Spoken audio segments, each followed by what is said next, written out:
bahaya benarnya potong giri. Tapi itulah, kebanyakan rider memang suka potong giri kan, walaupun bahaya. Jangan buat, jangan. Aku potong tadi sebab kereta tu nak masuk kanan. Jadi paling selamat potong giri dia. Tapi dalam masa sama kena tengok juga dia punya signal tu pun. Padahal orang tak perasan kita motor ni kecil. Kena sentiasa beringat dah. Ada tempat kita boleh laju, ada tempat kita relax, santai. Bukan tiap masa nak bawa laju ke, tak ada. Yang mana pejuang rezeki untuk keluarga macam aku juga kan.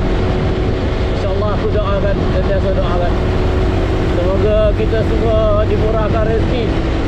InsyaAllah dipermudahkan urusan seharian lah. Urusan diluaskan sumber pendapatan, sumber rezeki semua, diberikan kesihatan, kemudahan badan insyaAllah.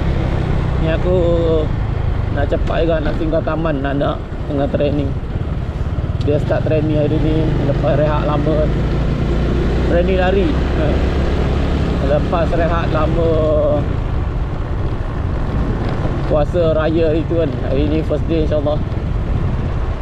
Dah mula ke? Minta tolong rumah hantar dulu. Belum mula lagi ke? Turun je lah.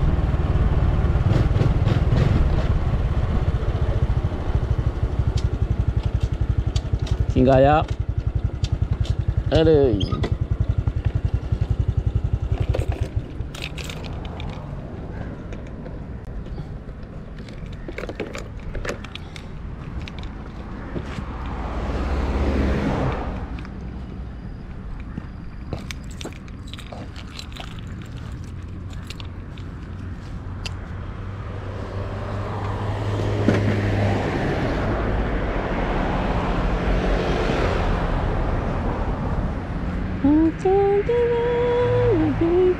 Berangi.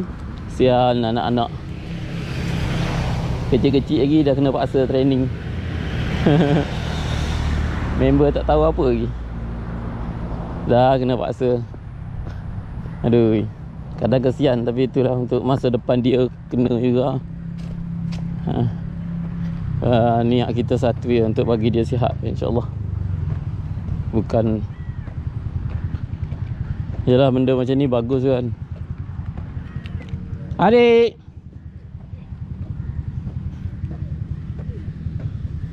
lama start ke baru start?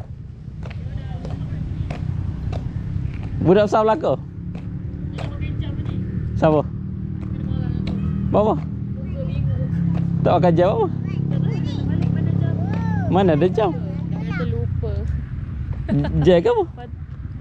Patut esok pakai jam, cakap dekat ibu balik pun pakai. Mama dia suruh bawa jam esok. Jam ke apa? Kita berkata cakap okey je. Tak tahu. Dia ingat ada jam. Ha?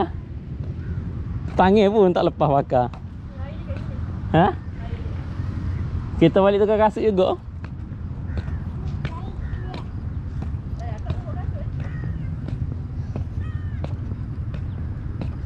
Ada yurai ke tak? Tak tahu. Air dia kalau nak. Mana? Main je dek.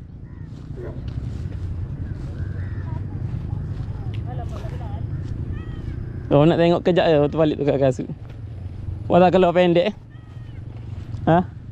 Awak tak keluar pendek?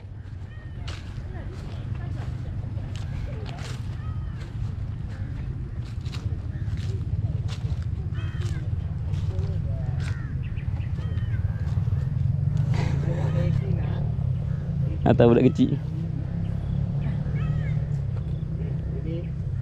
Dia tiap hari ke?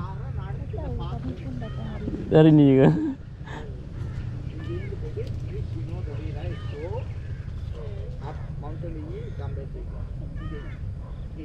Ready?